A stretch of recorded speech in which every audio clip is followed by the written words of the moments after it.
How to change a Pokemon's nature. Are you curious about how to change a Pokemon's nature? This can be a game changer, especially if you are participating in the Perfect Roman 4 Breeding Challenge or other community challenges.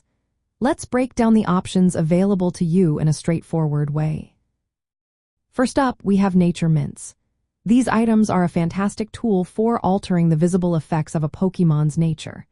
When a Pokemon consumes a Nature Mint, its stats will behave as if it has that specific nature. For example, using a Timid Mint will make the Pokemon's stats reflected the timid nature. It's important to note that while the stats change, the original nature stays the same internally. This means that if you breed the Pokemon later, it will still pass on its original nature. You can find Nature Mints in recent games like Pokemon Scarlet and Violet, often available through gameplay or shops. This method is great for adjusting a Pokemon's stats for battles without needing to catch or breed a new one. Next, let's talk about soft resetting wild encounters. This method is simple and effective.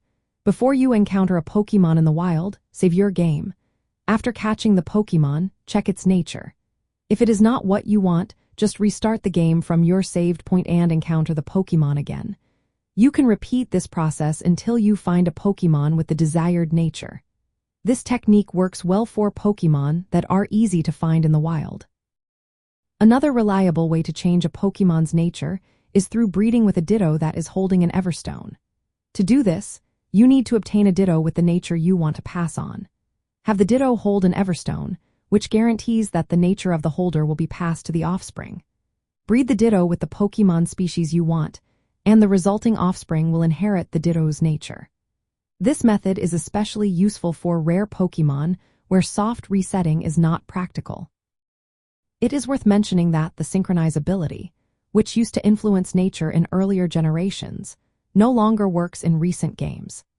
Even when using Nature Mints, remember that the original nature remains unchanged for breeding purposes. For those engaged in competitive breeding challenges, combining breeding with Everstone and Roman 4 breeding techniques is often the most effective way to get Pokemon with perfect individual values and the desired nature. In summary, you can change a Pokemon's nature by using Nature Mints for temporary stat changes, soft resetting wild encounters for a new nature, or breeding with a Ditto holding an Everstone to pass on the preferred nature. Each method has its own advantages, so choose the one that fits your needs best in the Pokemon community challenges.